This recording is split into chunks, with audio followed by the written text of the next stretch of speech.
Hello everyone, welcome back to Maths and Matrix. In this particular session, I am revising for you the chapter probability. Yes, in this session, we would be shortly revising all the important concepts as well as very important the formulas that you must remember from this chapter to appear for the questions on probability, because there are many questions can be framed directly on the formulas on the probability. Apart from that, based on the basic definitions of empirical probability and the conditional probability and Bayes theorem, you would be also having in your NDA written examination questions, isn't it? So we are discussing all the sort of those basics you must revise for your last minute revision schedule.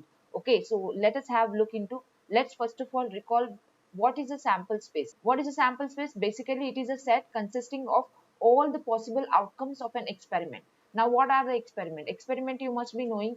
Experiments like, throwing a coin, throwing two coin, throwing three coin, or throwing a die or two die, and so on, right? So what you people supposed to know, that you should know the sample spaces of all those such a basic experiments on which base you would you would get a questions. तो आपको remind कर लेना है one coin का sample space क्या होता है. देखो बता देती हूँ, एच कॉमा टी होता. दो कॉइन का सैंपल स्पेस क्या होता, इसमें आते एच एच, या तो एच टी, या तो टी एच, या तो टी टी. उसी तरह से you can make the sample space for three coins. Okay, and similarly one dice के लिए आपको पता है इसमें क्या सैंपल पॉइंट्स आते हैं, 1 2 3 4 5 6 आते हैं. Similarly for two dice, okay, sample points कितने रहते हैं, एन ऑफ एस रहता है उसमें 36, 6 × 6 36. इसमें कितना रहता है, वन डाइस के एक्सपेरिमेंट में एन ऑफ एस कितना रहता है, 6. तो एन ऑफ एस आप समझ रहे हो ना, n of S is the cardinality of the sample space which is particularly a set of all the possible outcomes of an experiment. Not only this, you should must have the information about the cards. Cards are basically of the two, right, red and black cards. Red जो रहते हैं hearts रहते हैं and diamonds रहते हैं, और जो black cards रहते हैं वो स्पेड्स एंड क्लब्स रहते हैं. And then you should also know that in each set there is a king, there is a queen, there is a jack, right. You shall must know these all face cards and all the information about the cards, because ये cards के ऊपर भी आपको आया तो एक question आ सकता है.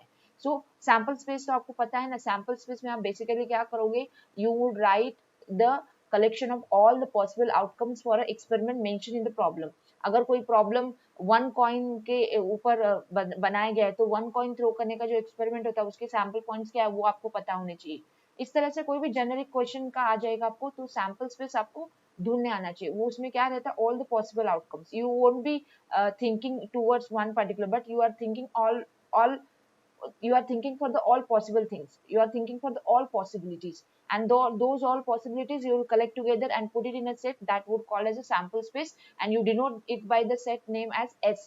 और n of s क्या डिनोट करता है, n of s is what, the cardinality of the sample space. Clear है यहाँ तक? अभी देखो next, what is an event. Event is basically the subset of the sample space. अभी ये इवेंट एक टाइप का आपका क्वेश्चन होता है प्रोबेबिलिटी के ऊपर का. वो बोलते हैं coin has thrown, two coins are thrown, what is the probability of getting exactly two tails. तो getting exactly two tails से क्या हो गया, इवेंट हो गया, तो उसकी प्रोबेबिलिटी आप ढूंढ रहे. तो इस तरह से इवेंट क्या रहता है, सबसेट ऑफ सैंपल स्पेस रहता है. क्लियर है? अभी देखो next, the set of all outcomes which are in S, मतलब यूनिवर्सल होता है ना हमारा. यूनिवर्सल सेट प्रोबेबिलिटी में कौन है, अपना सैंपल स्पेस. तो जो कि सैंपल स्पेस में है बट ए में नहीं है, तो वो किस में जाएंगे, कॉम्प्लीमेंट ऑफ एन इवेंट में जाएंगे. और हम ए कॉम्प्लीमेंट या तो ए, इस ए के ऊपर बाद लिखे इस तरह से कॉम्प्लीमेंट डिनोट करते हैं. इसमें क्या आएंगे, इसमें सब कुछ ऐसे आएंगे जो एस में है but x does not belong to A. Clear है? क्लियर है क्या बात? तो ये है complement of an event and event का डेफिनेशन. अभी आते हैं मोस्ट इंपॉर्टेंट पे, कंपाउंड इवेंट क्या होता है, एक बार रिवाइज कर लेते हैं. कंपाउंड इवेंट मतलब ये बना हुआ है दो सेट से. मतलब if A and B are two given sets, two given events. See events और सेट में उतना कुछ डिफरेंस नहीं है. आप जब इवेंट बोल रहे हो तब आप एक पर्टिकुलर एक्सपेरिमेंट की बात कर रहे हो और उसका एक सब पार्ट की बात कर रहे हो.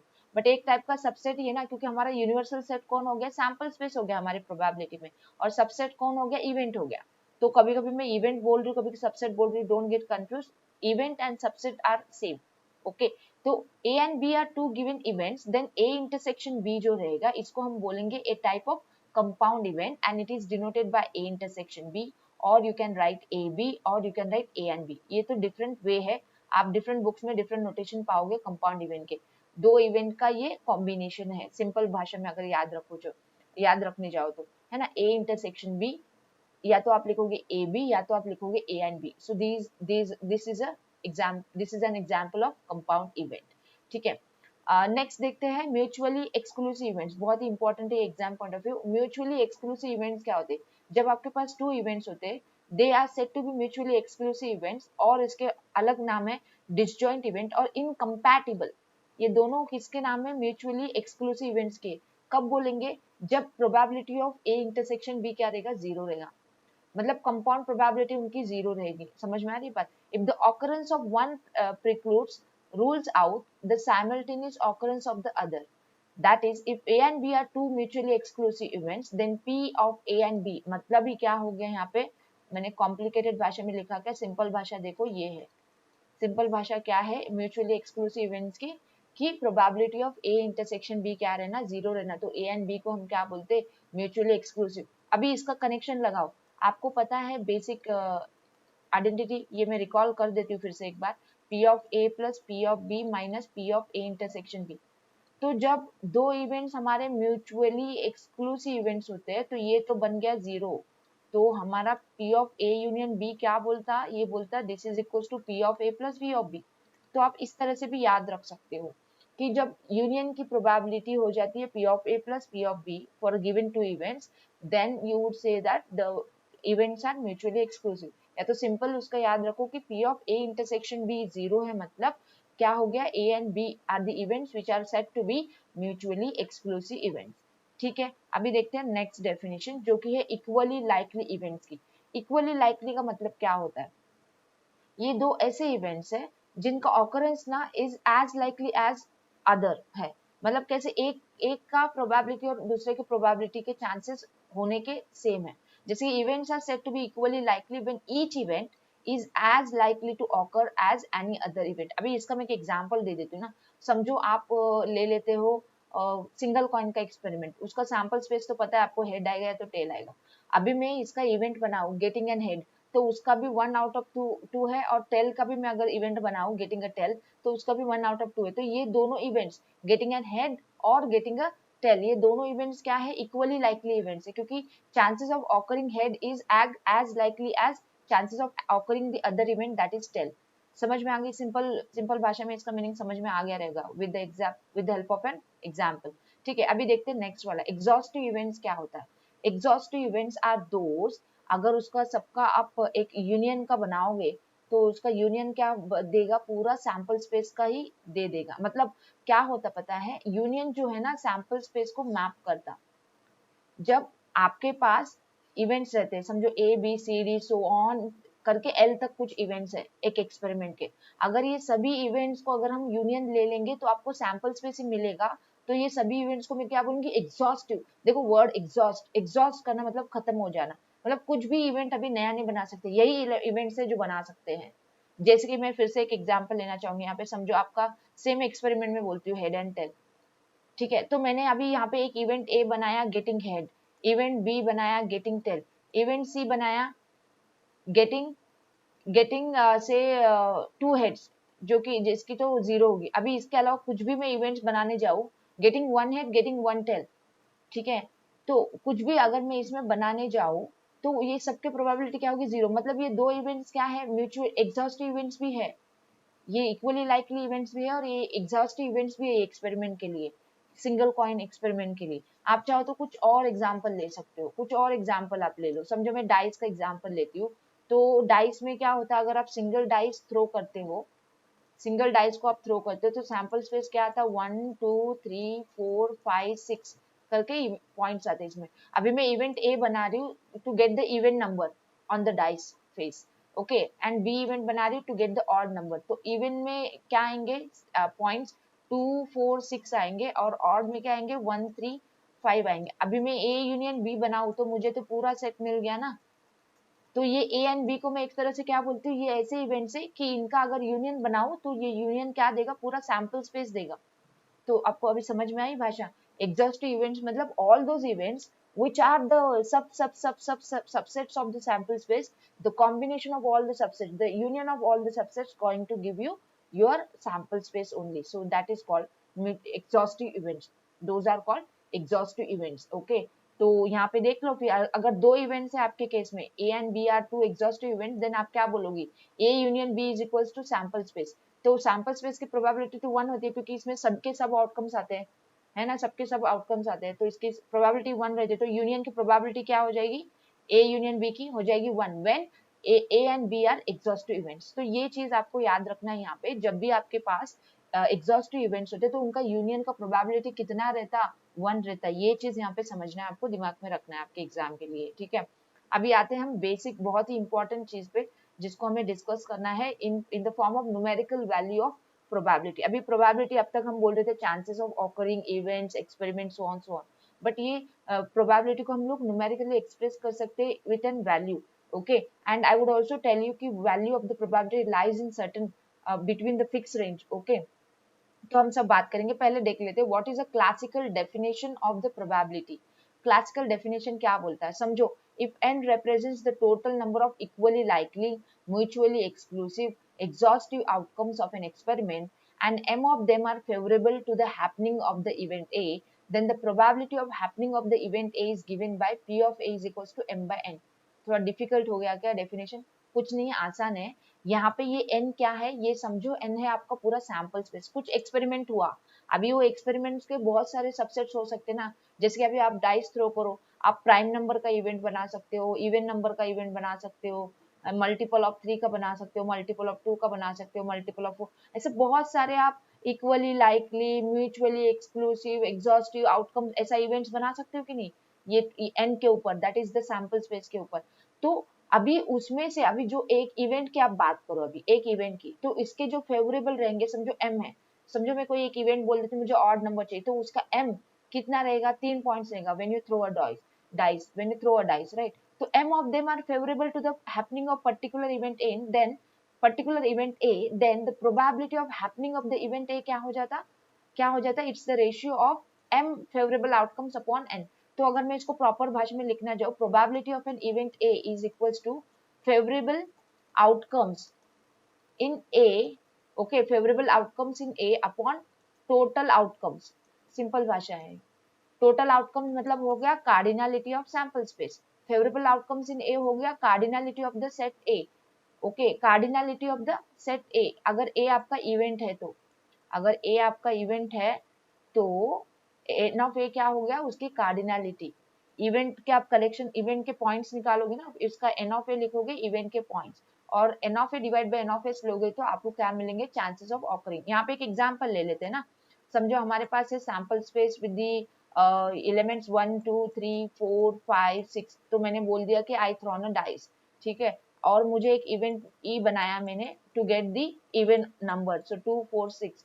तो अभी मुझे बताओ एन ऑफ ई कितना है, एन ऑफ ई है 3, एन ऑफ एस कितना है 6, तो अभी प्रोबेबिलिटी ऑफ ई निकालो तो ये कैसे आएगा, 3 out of 6 chances, that is 1 out of 2, ठीक है। तो आपको न्यूमेरिकल वैल्यू ऑफ प्रोबेबिलिटी क्या है, probability of an event is defined as the favorable outcomes to an event divided by total possible outcomes in an experiment।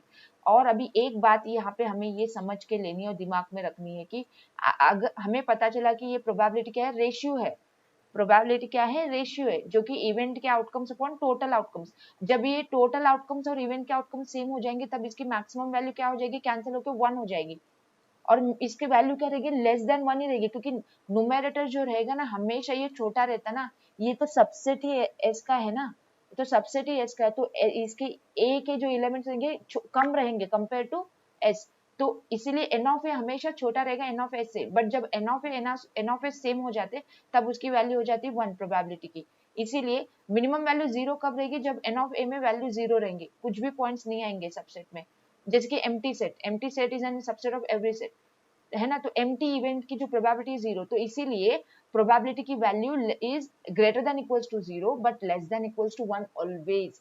इसीलिए हम लोग probability को बोलते हैं इट्स अ फ्रैक्शनल वैल्यू, ये हमेशा लेस देन इक्वल टू 1 रहती है, मैक्सिमम इसका वैल्यू रहता है 1, लेस देन 1 रहती है, above 0 it's a positive value, above 0 and it is less than 1, it can be equal to 1 when it is an sure event, sure event मतलब सबके सब उसमें sample points आ जाएंगे event में, and it is impossible मतलब तब उसका probability आता है 0। For all the other event except the impossible event and the certain event, the probability of event would be what, the probability of event E would be what? It will be either above 0 and below 1. Clear है बात? ये बहुत ही important चीज है, आपको दिमाग में रखनी है, ठीक है। तो ये जो इसलिए मैंने जो बॉक्स बनाया है ये है इम्पोर्टेंट, ये जो बॉक्स बनाया गया है विद ग्रीन बॉक्स, ये इसको जो बॉक्स बनाया गया, these are two very important points. पहला पॉइंट इसमें बता रहा है 0 less than equal to P of A less than equal to 1। Okay, कभी भी याद रखो, अगर कुछ ऐसा कुछ आ रहा है आपको कैलकुलेशन में, प्रोबेबिलिटी की वैल्यू अबव 1 आ रही, मतलब आपका कैलकुलेशन मिस्टेक है या तो कुछ तो उसमें रॉन्ग है, इम्पॉसिबल चीजें हो रही है, इम्पॉसिबल इवेंट है वो, ठीक है। जिसकी प्रोबेबिलिटी बियॉन्ड 1 जाती है और बिलो 0 आती है, वो सब इम्पॉसिबल इवेंट्स है, मतलब जो हो नहीं सकते, निगेटिव वैल्यू वगैरह वो सब रॉन्ग है। We can not assign a negative number to probability value, we can not assign more than 1 value to the probability value, ठीक है। और दूसरी बात क्या है कि कोई भी इवेंट का प्रोबेबिलिटी और उसके कॉम्प्लीमेंट का प्रोबेबिलिटी अगर आप ऐड करते हो तो 1 आता, क्योंकि क्या होता कि आप जब ए कॉम्प्लीमेंट बोल रहे हो, इसमें कौन बंदे हैं, इसमें एस वाले बंदे हैं जो कि ए में नहीं है, है ना। तो एस वाले सभी रिमेनिंग बंदे तो ए कॉम्प्लीमेंट में आ गए, फिर एक इवेंट था ए कॉम्प्लीमेंट, रिमेनिंग एस वाले पूरे बंदे आ गए, तो पूरा मिला के तो फिर से सैंपल स्पेस मैप हो गया ना। मतलब आपको एक बात यहाँ पे समझ में आ रही है कि कोई भी सेट सैंपल स्पेस को हम लोग ए यूनियन ए कॉम्प्लीमेंट में लिख सकते ना, कोई भी सैंपल स्पेस को ए यूनियन ए कॉम्प्लीमेंट में लिख सकते, क्योंकि ए एंड ए कॉम्प्लीमेंट क्या हो जाते, एग्जॉस्टिव इवेंट्स हो जाते फॉर अ सैंपल स्पेस। एक इवेंट ए बनाया और उसका एक कॉम्प्लीमेंट इवेंट बनाया, तो उसका यूनियन जो हो जाता एग्जॉस्टिव हो जाता, पूरा सैंपल स्पेस को मैप करता। तो इसीलिए probability of A plus probability of A complement क्या रहता है 1। और ये रिजल्ट बहुत यूजफुल होता है आपको प्रॉब्लम सॉल्विंग में। देखो यहाँ पे मैं बता देती हूँ एरेज करके ये पोर्शन, ठीक है। यहाँ पे क्या बताना है मुझे आपको, इस रिजल्ट को हम यूज करते हैं बहुत सारे प्रॉब्लम सॉल्व में। जब भी आपको पी ऑफ ए कैलकुलेट करना रहता है, आप 1 minus P of A complement करके कर सकते हो, या तो आपको P of A complement calculate करना है तो इसको आप 1 माइनस पी ऑफ ए करके कैलकुलेट कर सकते हो, ठीक है। ये सभी बातें क्लियर है, बहुत ही इंपॉर्टेंट है ये। अभी इसके अलावा कुछ और इंपॉर्टेंट चीजें देख लेते हैं। जब भी हम ए यूनियन बी कुछ बोल रहे हो तो इसका मतलब क्या है आपको पता है, उसका एक्चुअल मीनिंग हो रहा है ए प्लस बी हो रहा, इसको और एक मीनिंग में हम लेते हैं ए और बी करके, denotes the occurrence of at least A और B for given two events A and B. मैं यहाँ पे जस्ट आपको ये मीनिंग बताने के लिए ली हुई है पॉइंट। ए यूनियन बी का बेसिकली मतलब क्या होता है, इसमें ए के एलिमेंट्स आते हैं, बी के आते हैं, या तो दोनों में होने वाले आते हैं, है ना। तो इसका मतलब है एटलीस्ट ए या तो एटलीस्ट बी की बात हो रही है, एटलीस्ट ए और बी की बात हो रही है। एटलीस्ट ए और बी का मतलब होता है ए यूनियन बी, इसमें क्या आता और वर्ड आता। और इसका अपोजिट क्या रहेगा, ए यूनियन बी का अपोजिट क्या रहेगा, एटलीस्ट ऑफ ए और बी का अपोजिट क्या रहेगा, नीदर ए नॉर बी। ये बात ध्यान में रख लो, नीदर ए नॉर बी। जैसे कि आपको पता है ना probability of A union B, okay, इसका समझो अगर m है, probability of A union B complement क्या रहेगा, 1 माइनस एम रहेगा।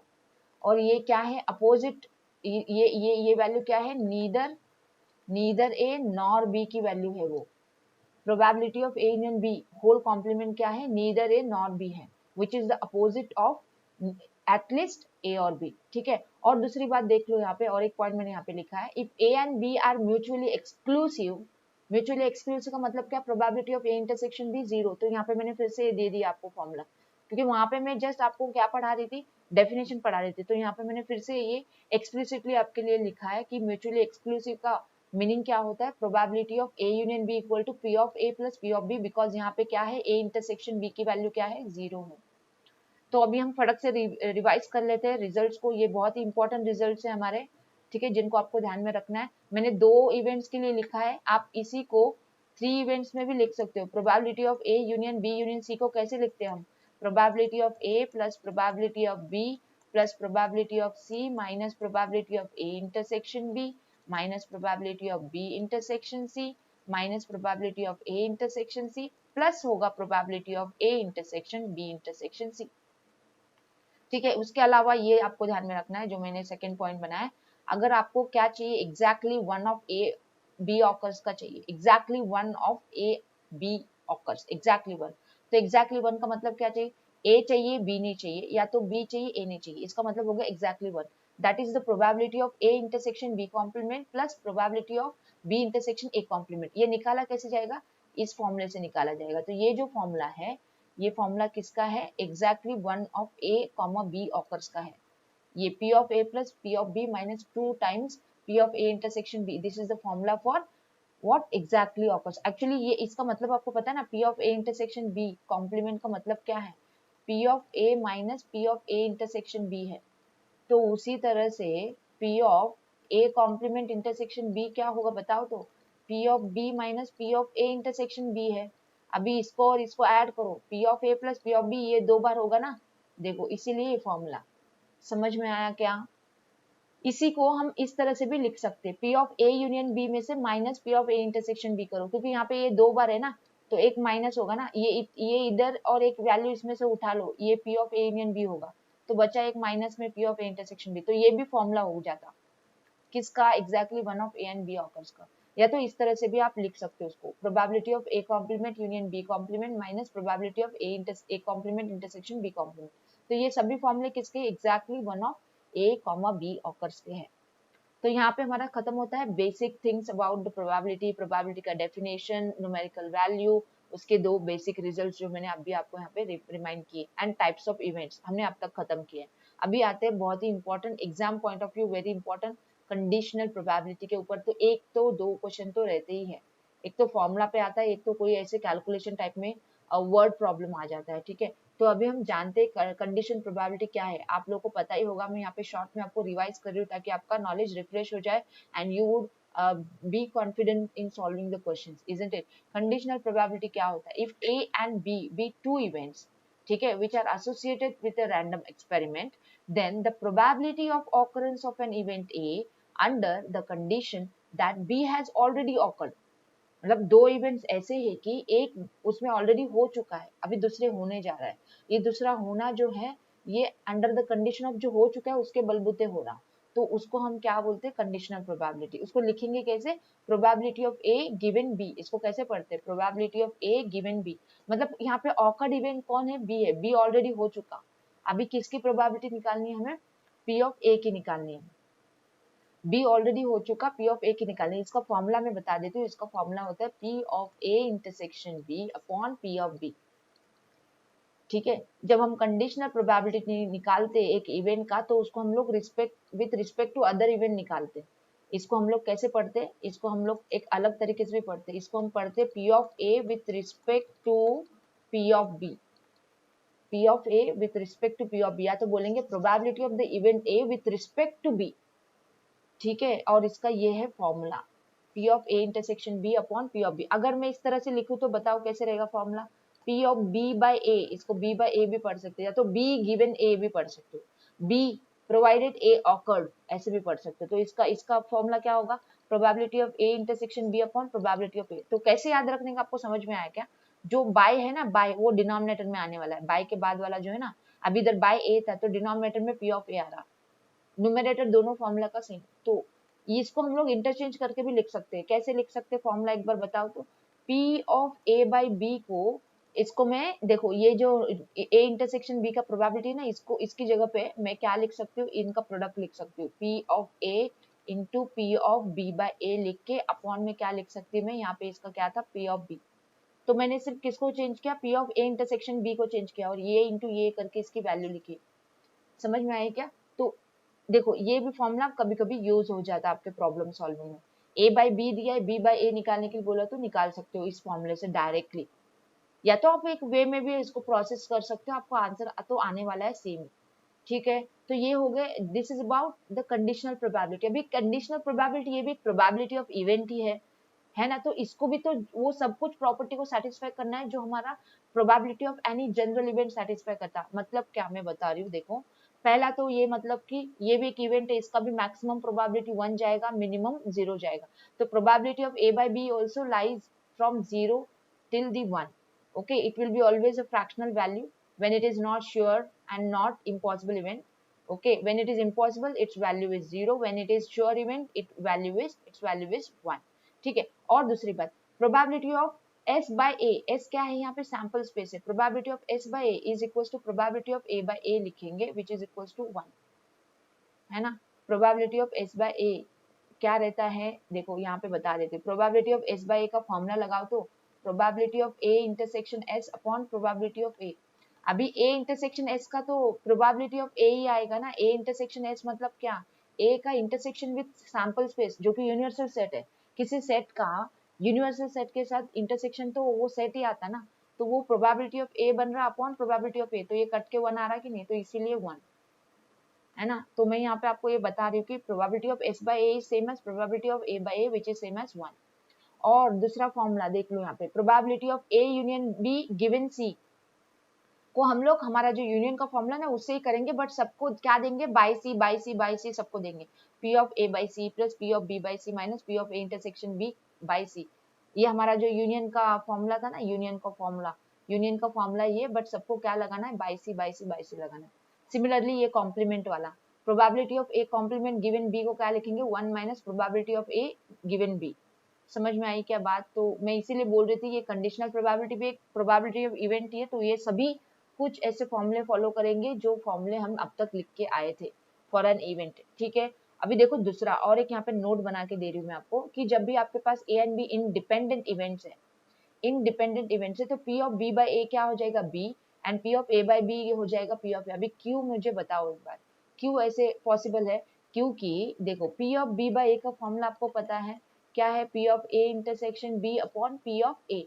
अभी जब मैं बोल रही हूँ कि ये इंडिपेंडेंट इवेंट्स है, तो इंडिपेंडेंट का मतलब हो गया probability of A intersection B can be written as probability of A into probability of B. तो जब ये इंडिपेंडेंट इवेंट हो गया तो इसमें से क्या कट रहा है, इसमें से ए कट रहा, बच कौन रहा, पी ऑफ बी बच रहा है, तो इसीलिए पी ऑफ बी आएगा।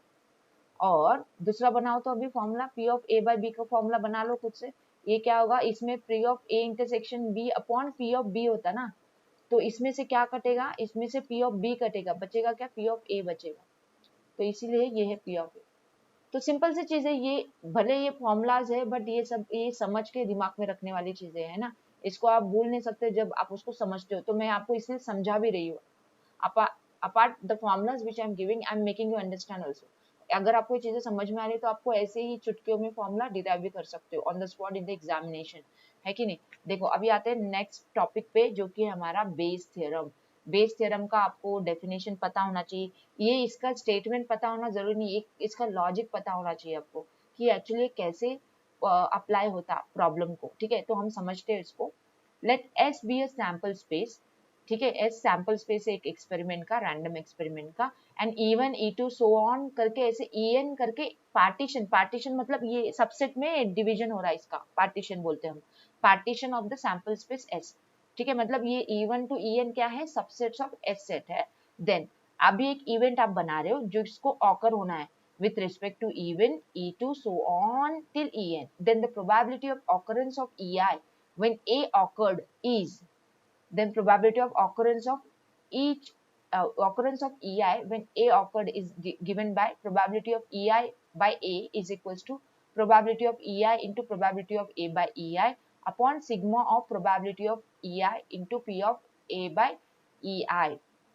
यहाँ पे P of EI क्या है, it's the priori probability बोलते हैं, probability of that partition sets, okay, and probability of EI by A क्या बोलेंगे, it is posteriori probability, मतलब probability of EI occurred A, हमें यही निकालना है यहाँ पे, posteriori probability निकालनी है ना। तो इसका फॉर्मूला क्या हो जाएगा, न्यूमरेटर में P of EI into P of A by EI upon sigma of all such P of EI into P of A by EI। मैं इसका प्रॉब्लम सॉल्व करूंगी, I would bring a lecture जहाँ पे मैं कम से कम 2 problem तो आपको solve करके बताऊंगी बेस थ्योरम पे, you have to wait and watch that lecture, okay. यहाँ पे तो मैं आपको सिर्फ फॉर्मुलाज पढ़ा रही हूँ, ये फॉर्मूला अगर आपको होल्ड पे रखना है तो रख लो, इसका ये फॉर्मूला ऐसे समझने जाओ तो डिफिकल्ट लगता, डायरेक्ट प्रॉब्लम से मैं आपको पढ़ा देती हूँ कि बेस थ्योरम का एप्लीकेशन कैसे होना है, क्योंकि ये सिंपल सा लॉजिक है, इसमें एक्चुअली हो क्या रहा है, ये एस में देखो यहाँ पे थोड़ा सा आपको हिंट तो दे देती हूँ मैं, E1 E2 ऐसे करके ये सब इवेंट्स बने हुए हैं, समझो मैं इतने सारे क्यों लूं, मैं समझो 2 ले लेती हूँ ना, कोई 2 ले लेते हैं, समझो S का पार्टीशन हो रहा है 2 में, E1 में एंड E2 में। तो अभी सबसे पहले क्या चीज होता है एक्सपेरिमेंट, पहले ये इनको किसी एक को लेना है, तो प्रोबेबिलिटी ऑफ E1 को लेने की क्या रहेगी 1/2, प्रोबेबिलिटी ऑफ E2 का लेने का क्या रहेगा 1/2, क्योंकि एक एक्सपेरिमेंट 2 में बटा हुआ है, तो किसी एक हिस्से को लेने जाओ तो उसको हाफ चांसेस है ना, आउट ऑफ 2 1/2 चांसेस है, ठीक है। अभी क्या होता है, अभी इसके अंदर कुछ चीजें हैं, इसके अंदर कुछ चीजें हैं, मुझे समझो बोला गया इसके अंदर है gold coin and silver coins, इसके अंदर भी है कुछ gold coins and silver coin, मुझे समझो प्रोबेबिलिटी ऑफ गोल्ड कॉइन चाहिए, तो अभी वो गोल्ड कॉइन तो E1 से भी आ सकता है, E2 से भी आ सकता है ना, तो probability of gold from E1 ये लिख सकते हैं, है ना, probability of gold from E2 लिख सकते हैं। अभी वो पूछेगा प्रोबेबिलिटी ऑफ इवन, मैंने जो निकाला वो गोल्ड कॉइन था, बताओ कि ये पहले बक्से से आया, दैट इज इवन से आया, तो ये हो गया हमारा बेस थ्योरम। देखो यहाँ पे मैं पढ़ा दे रही हूँ आपको, अभी एग्जांपल नहीं भी देखोगे तो आप समझ जाओगे कि probability of gold, probability of even मतलब इवन बक्सा, गिवन दैट ये गोल्ड कॉइन हमने लिया था, तो बताओ कि इसकी ये गोल्ड कॉइन पहले बक्से से आया, तो इवन से आया, तो इसका प्रोबेबिलिटी का फॉर्मूला ये बन गया। इसका न्यूमरेटर क्या आएगा, probability of E one into probability of G by E one, और इसके नीचे डिनोमिनेटर में क्या आएगा, probability of E one into probability G by E one, but ये दूसरे बक्से का भी है ना, तो टोटल में सैंपल स्पेस में वो भी बक्सा आएगा यहाँ पे, probability of gold coin, probability of gold coin from the E2। तो अभी आपको समझ में आ गया क्या, बेस थ्योरम आ चुका रहेगा। अगर फिर भी नहीं आया तो you have to wait now, I would explain you out the thorough understanding of this topic with an example। already मैंने यहाँ पे I tried my best to make you understand, but ये theorem ऐसा है ना, आप इसको theoretically समझने जाओ तो difficulty लगता है, कुछ भी कर लो, but when you solve 2 to 3 questions on base theorem you will find the base theorem is such easy। ठीक है, तो मैं इसके 2 प्रॉब्लम आपको सॉल्व करके बताऊंगी when I bring the most important question का lecture on this topic। ठीक है, ठीक है, now let's move on to the next topic, that is about the random variables. Random variable क्या है पता कर लेते हैं। ये रैंडम वेरिएबल ऐसी चीज है कि अभी तक हम लोग ना एक कॉइन फेंका, 2 कॉइन फेंका, ऐसे कुछ नॉर्मल चीजों की बात कर रहे थे जिसको मैन्युअली कैलकुलेशन करना बहुत आसान था, बट रैंडम वेरिएबल तभी पिक्चर में आता जब आप ना मल्टीपल एक्सपेरिमेंट कर रहे हो, मल्टीपल टाइम्स एक्सपेरिमेंट कर रहे हो, कॉइन को 20 बार फेंक रहे हो, 100 बार फेंक रहे हो, ऐसा कुछ अनएक्सपेक्टेड, राइट। तो अभी देखते हैं रैंडम वेरिएबल फिर है क्या, let us understand it with the definition. If random variable x takes the value certain x1 x2 so on xn with respect to the probabilities p1 p2 so on pn, then representation is this is the probability distribution of random variables, this is the probability distribution of random variables। समझ में आ रहा है कि ये क्या है। यहाँ पे पहला जो रो है इसमें x1 x2 x3 ये सब वैल्यूज लिखे हैं, और p of x जो है सेकेंड रो में इसकी प्रोबेबिलिटीज लिखे हैं, P1 P2 P3 करके सो ऑन। इसका भी हम लोग एग्जाम्पल सॉल्व करेंगे, बट ये इस तरह से दिखाया जाता है x1 x2 x3। समझो फॉर एग्जाम्पल मैं यहाँ पे एक ले लेती हूँ, समझो आप क्या बोलते हो, कॉइन को टॉस कर रहे हो, तो है ना हेड कितने कितने, 0 हेड मिलेगा, 1 हेड, तो x की वैल्यू जब 0 रहेगी तो उसकी प्रोबेबिलिटी क्या है, 0 हेड पाने, 0 हेड की प्रोबेबिलिटी, या तो 0 हेड की प्रोबेबिलिटी क्या रहेगी, टेल टेल आएगा ना, 2 कॉइन आप थ्रो करोगे तो 1 आउट ऑफ 4 चांसेस, है ना। अभी 1 टेल की x1 x2 equal to 1 value, 1 tell लेने का, 1 टेल में क्या क्या th है तो ht, तो 2 आउट ऑफ 4, तो ये समझ में आ रहा है, इस तरह से हम लोग यहाँ पे लिखेंगे। xi ये क्या है, ये इवेंट्स है, एक टाइप की events, 0 tail, 1 tail, 2 tail, 3 tail so on, ये हम लोग एक्साइज लिखेंगे और उसके रिस्पेक्टिव प्रोबेबिलिटीज। तो इस तरह से हम टेबल बना के देते हैं, इसको क्या बोलते हैं हम, प्रोबेबिलिटी डिस्ट्रीब्यूशन। और एक बात हमेशा आपको याद रखनी है, एक एक्सपेरिमेंट के जितने भी इवेंट्स होते हैं वो सभी इवेंट्स क्या रहते हैं, एग्जॉस्टिव रहते हैं, तो इसीलिए सबका प्रोबेबिलिटी का एडिशन, ये प्रोबेबिलिटी का addition sigma of P I क्या रहता है, 1 रहता। ठीक है, सिग्मा ऑफ पी आई क्या रहता है, 1। तो आपको रैंडम वेरिएबल पे आपने एनसीईआरटी में क्वेश्चंस रहेंगे, यहाँ पे कुछ तो अननोन के रहता है और बोलते के की वैल्यू निकालो, तो आप सबका sigma of P I equal to 1 लेके उसको सॉल्व करके के की वैल्यू बता सकते हो। ठीक है, और ये चीजें इंपॉर्टेंट है, यहाँ पे आपको ध्यान में रखना है। ई ऑफ एक्स क्या होता है, mean of the probability distribution of random variable, और इसका फॉर्मूला क्या है, sum of the products of P I X I. And variance क्या होता है, सिग्मा का स्क्वायर होता है, because sigma is the root of variance, तो वेरिएंस इज सिग्मा का स्क्वायर, एंड इसका ये फॉर्मूला है ई ऑफ एक्स का square minus E X the whole square. ये फॉर्मूलाज आपको पता रहना जरूरी है। अभी ई ऑफ एक्स स्क्वायर कैसे निकालते, ई ऑफ एक्स स्क्वायर कैसे निकालते हैं, यहाँ पे किसका स्क्वायर होता है, एक्स आई का स्क्वायर होता है into P I.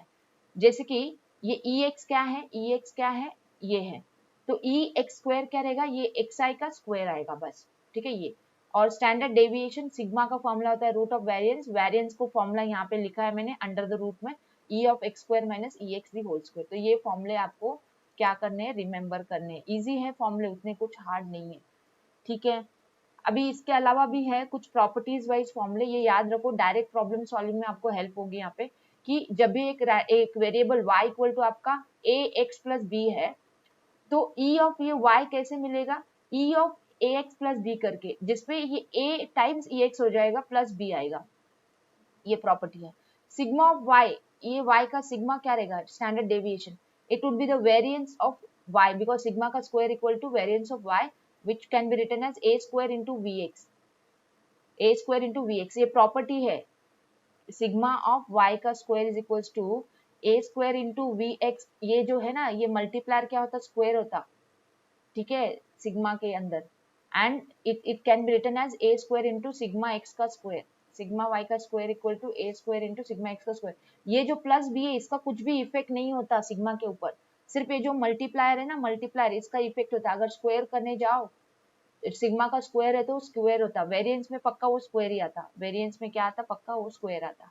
Sigma of y क्या है, it's under the root of variance of y, तो इसको आप कैसे लिख सकते हो, under the root of a square, that is a square का अंडर द रूट क्या लिखा है मैंने यहाँ पे, मॉड a करके लिखा है। It can be positive negative, so absolute लेना जरूरी है यहाँ पे, ठीक है। Sigma of y is equals to root of the variance of y which is equal to mod a sigma x, ठीक है, ये बेसिक प्रॉपर्टीज है। उसी तरह से अभी आप ये बना सकते हो, देखो अगर y equal to A X square plus B X plus C है, तो e ऑफ y क्या हो गया, e of A X square plus B X plus C, a into E of X square plus b into E of X. तो अभी मैं यहाँ पे आपको फॉर्मूला बताती हूँ, सिग्मा ऑफ, अभी आप क्या करो, I would give you homework here now, आप क्या करो यहाँ पे सिग्मा ऑफ y निकाल के बता लो खुद को, जैसे मैंने इसका बना के बताया ना, इसके लिए, ठीक है, आप इसका बनाओ, किसका, इस वेरिएबल का आप बना लो, ठीक है। चलो अभी आते हैं नेक्स्ट पे, जो कि हमारा लास्ट टॉपिक है, that is the binomial distribution. Binomial distribution जहाँ पे हमारा ट्रायल क्या रहता, बर्नौली ट्रायल रहता, या तो हम इसमें सक्सेस की बात करते हैं या तो फेलियर की, इसके अलावा कुछ बात नहीं कर सकते। ऑन ऑफ, जिसमें जिसके पॉसिबिलिटी सिर्फ दो ही है, या तो होना या तो नहीं होना, सक्सेस मतलब होना, फेलियर नहीं होना।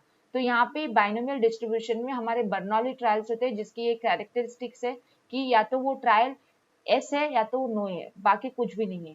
तो इसीलिए हम ये बर्नौली डिस्ट्रीब्यूशन के क्वेश्चंस को सॉल्व करना, मतलब पी और क्यू की वैल्यू पता करने का रहता है हमारा टास्क, है ना। पी क्या रहती है, सक्सेस की प्रोबेबिलिटी रहती है, क्यू क्या रहती है, फेलियर की रहती है। तो ये सभी बातें मैं आपको बता रही हूँ कि the probability of R successes in N Bernoulli trials is denoted by p at x equal to r and it is given by ncr p to the power r q to the power n minus r। ये आपको क्या करना है, याद कर लेना है, ये इजी है। देखो सक्सेस के ऊपर हम प्रेफरेंस दे रहे, तो ये ncr p to the power r q to the power n minus r आएगा, where p is a probability of success, q is a probability of failure। अभी ये सक्सेस करके कैसे जान ले, आपको जो क्वेश्चन आया रहता है, जिसकी प्रोबेबिलिटी पूछी रहती है, उसको आप ज्यादातर क्या लेते, सक्सेस करके आगे बढ़ते, पी लेके चलते, जिसकी प्रोबेबिलिटी आपको चाहिए रहती है, वो पी लेके काम करते।